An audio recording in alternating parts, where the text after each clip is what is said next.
एक दिन की बात है, रात का समय था। चारों तरफ अंधेरा छाया हुआ था।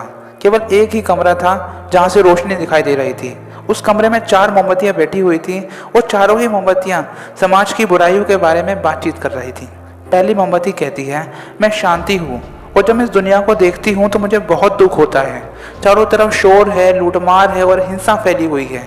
इन लड़ाई झगड़ों वाली दुनिया में मेरा रहना बहुत ज़्यादा मुश्किल हो रहा है और अब मैं यहाँ और ज़्यादा नहीं रह सकती।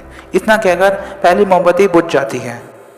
पहली मोमबत्ती की बात सुनकर अब दूसरी मोमबत्ती भी अपने मन की बात कहने लगती है। वह कहती है कि मैं विश्वास हूँ और मुझे लगता है कि इस झूठ, धोखे और फरेब वाली दुनिया में मेरी कोई जगह नहीं। ये जगह अब मेरे लायक नहीं है, इसलिए मैं भी जा रही हूँ। इतना कहकर दूसरी मोमबत्ती भी बुझ जाती है। अब तीसरी मोमबत्ती भी दुखी थी। वह बोली, मैं प्रेम हूँ, मैं हर किसी के लिए हर पल जलती रहती हूँ, लेकिन आज किसी के पास मेरे लिए टाइम नहीं। आज स्वार्थ के भाव ने मेरी जगह ले ली है।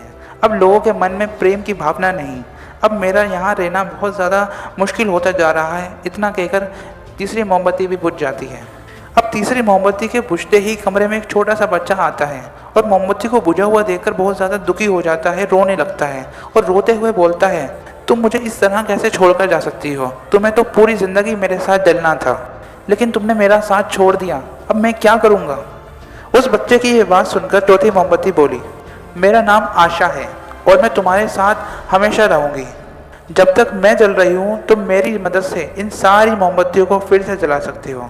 चौथी मोमबत्ती की बात सुनकर वह बच्चा खुश हो गया, नाचने लगा और आशा की मदद से उसने सभी मोमबत्तियों को फिर से जला दिया।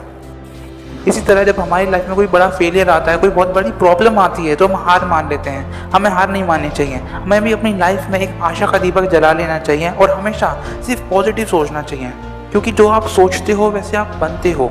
अगर आप अच्छा सोचोगे तो आप अच्छे ही बनोगे।